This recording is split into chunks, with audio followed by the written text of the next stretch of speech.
যুক্তরাষ্ট্রে বোমা হামলা চালানো এবং এর জন্য ইরানকে ফাঁসানোর একটি ষড়যন্ত্র করেছিল ইসরায়েল। আর এই ষড়যন্ত্রের উদ্দেশ্য ছিল যুক্তরাষ্ট্র ও ইরানের মধ্যে একটি পূর্ণাঙ্গ যুদ্ধ শুরু করা। এমনই এক ভয়ঙ্কর দাবি করেছে ইরানি সংবাদ মাধ্যম তেহরান টাইমস। তাদের হাতে এ সংক্রান্ত তথ্য এসেছে বলেও দাবি করেছে সংবাদ মাধ্যমটি।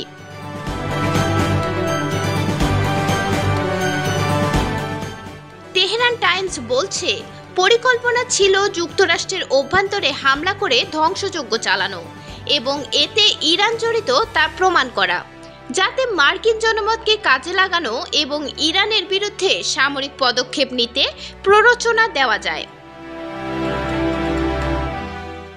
ইরানি কর্তৃপক্ষ তার এক বন্ধু রাষ্ট্রের কাছ থেকে এমন ভয়ঙ্কর তথ্য পেয়ে ইসরায়েলি ষড়যন্ত্রের মুখ্য উন্মোচন করেছে দাবি করে সংবাদ মাধ্যমটি জানায়। সম্ভাব্য আক্রমণ সম্পর্কে জানতে পেরে ইরান মার্কিন কর্মকর্তাদের কাছে বার্তা পাঠায় এবং পরিকল্পিত বিস্ফোরণটি ঘটতে বাধা দেয়। মূলত তেহরান পারমাণবিক বোমা তৈরির দ্বারপ্রান্তে রয়েছে এমন অভিযোগে গত 13 জুন ইরানের সামরিক ও পারমাণবিক স্থাপনা লক্ষ্য করে বিমান হামলা শুরু করে ইসরায়েল। তবে সেই অভিযোগ দৃঢ়ভাবে অস্বীকার করে ইরান।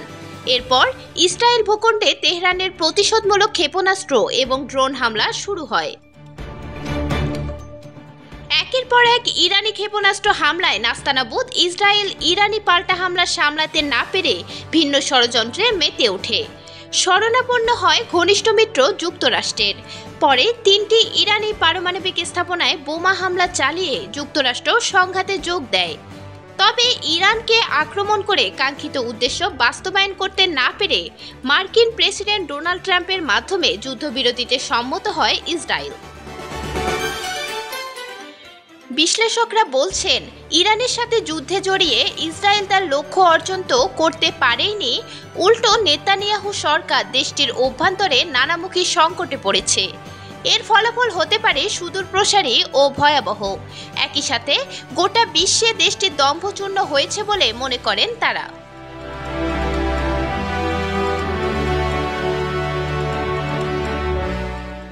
ইরানের সঙ্গে টানা 12 দিনের যুদ্ধের পর ইসরায়েল বর্তমানে অস্ত্র ও গোলাবারুদের ঘাটতির মুখে পড়েছে।